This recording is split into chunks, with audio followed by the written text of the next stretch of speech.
So hello guys, welcome back to our next video.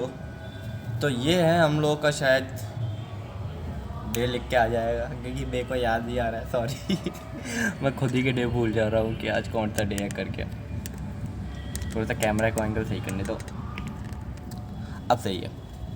तो आज हम लोग बताएंगे, एक्सप्लेन करेंगे कि हम लोग को लुक्स मैक्सिंग में बेसिक एक्सरसाइज कौन सी करनी चाहिए जो कि आपके लिए मेन है।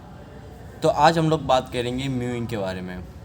म्यूइंग सब ने सुना होगा, A to Z सब ने म्यूइंग सुना होगा कि म्यूइंग क्या होती है, म्यूइंग कैसे की जाती है, म्यूइंग में करना क्या होता है, लेकिन करता कोई नहीं है। सबको पता है, मुझे भी पता है अधिकतर तो। और देखो म्यूइंग ऐसा, और सबसे बड़ी बात कि लोगों को चाहिए कोई ऐसी एक्सरसाइज जो टेम्परेरी हो, जो जल्दी से जल्दी। और लुक मैक्सिंग में ऐसा कुछ भी नहीं है।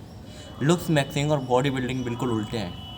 मैं ये नहीं कहूँगा सेम कॉन्सेप्ट है करके, क्योंकि बॉडी बिल्डिंग में क्या है, जितना इंटेंस तुम ट्रेन करते हो, जितना हार्ड तुम ट्रेन करते हो वॉल्यूम के संग, उतने ही तुम्हें अच्छे रिजल्ट्स मिलते हैं। लेकिन लुक्स मैक्सिंग में ऐसा कुछ भी नहीं है। लुक्स मैक्सिंग पूरा उल्टा है। इसमें मतलब ये नहीं कि इंटेंस ट्रेन नहीं करना है, इसमें इंटेंस ट्रेन करना ही नहीं है। इसमें तुम्हें इंटेंसिटी मैटर नहीं करती, वॉल्यूम मैटर नहीं करता, इसमें मैटर करता है कंसिस्टेंसी। कंसिस्टेंसी इतना बड़ा वर्ड। इसमें मेन क्या करना है कि तुम्हें लगे रहना है। तुम ये नहीं सोचते कि 1 महीने में तुम्हें दिखेगा, 2 महीने में दिखेगा, 1.5 महीने में दिखेगा। शायद तुम्हें 6 महीने लग जाएँ, शायद तुम्हें 8 महीने लग जाएँ, समझे। तो कंसिस्टेंसी इसमें बहुत मैटर करती है। मेरे को यही अचीव करने में, ये हल्का सा, बहुत ही हल्की सी ग्रोथ अचीव करने में, जो कि मेरे को ही समझ में आती है, आप लोग को नहीं आ जाएगी क्योंकि मेरे को हल्का चेंज लगता है, उसको ये अचीव करने में लगभग अभी तक कंसिस्टेंसी थी मैंने 1 महीना कर रखा है। बाकी इससे पहले भी कोशिश करता था, तो मेरे को 2 महीने हो गए। और उससे बस बहुत हल्का सा चेंज है, जैसे मेरे आई एरिया में चेंज है, थोड़ा मेरे सिमेट्री में चेंज आ रहा है, और तीसरा मेरी चीक बोन थोड़ी सी हाई हो रही है। ठीक है, बस इतना सा चेंज आया है। और बाकी मेरा जॉ सही हो गया है, मतलब जॉ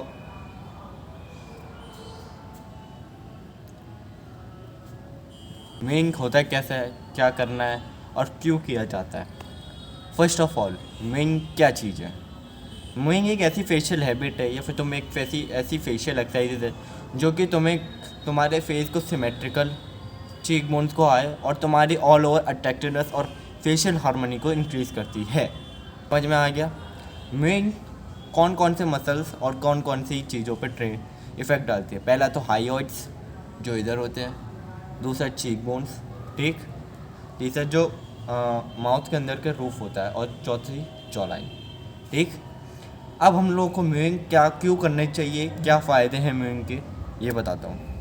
मूविंग हम लोगों को इसलिए करनी चाहिए क्योंकि ये आपके facial symmetry, facial harmony, attractiveness, cheek bones, वो सब सही करेगा जो कि आपने अपने कंफर्ट में किल कर लिया है आपने, जो कि आपके कंफर्ट की वजह से आपने उन्हें पूरा ख़राब कर लिया है।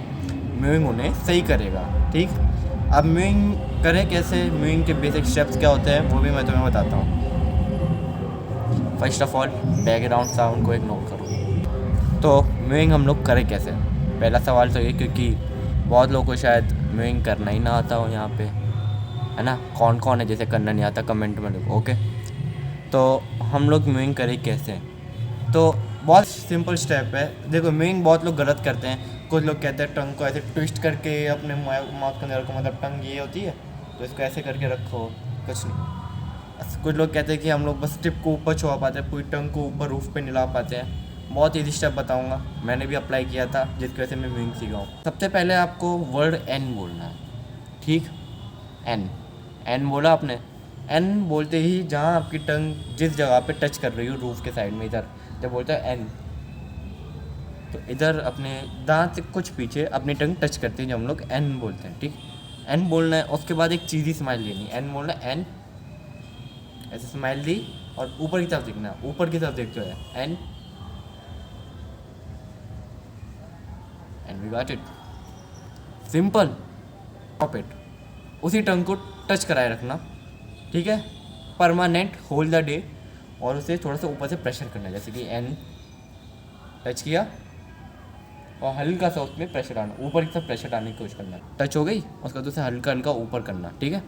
और जब तुम, और देखो दूसरी चीज़ क्या करनी है, जॉ को पूरा टाइट क्लोज नहीं करना है, करके ऐसे नहीं करना है, तो मैं लिप्स को क्लोज करना है और दांत को थोड़ा सा ढीला छोड़ना है, जैसे दांत टच नहीं होनी चाहिए और लिप्स बंद होनी चाहिए, इसी में म्यूइंग करनी है, ठीक। म्यूइंग करते कैसे हैं बता दिया। म्यूइंग सिमेट्रिक करता है, तुम्हारे फेस को सिमेट्री में लाता है। म्यूइंग तुम्हारी चीक बोन्स को अप करेगा, तुम्हारी जॉ लाइन को हेल्प करेगा, तुम्हारे मैसेटर्स को ट्रेन करेगा। ये भी हम लोगों ने सब सॉल्व कर दिया।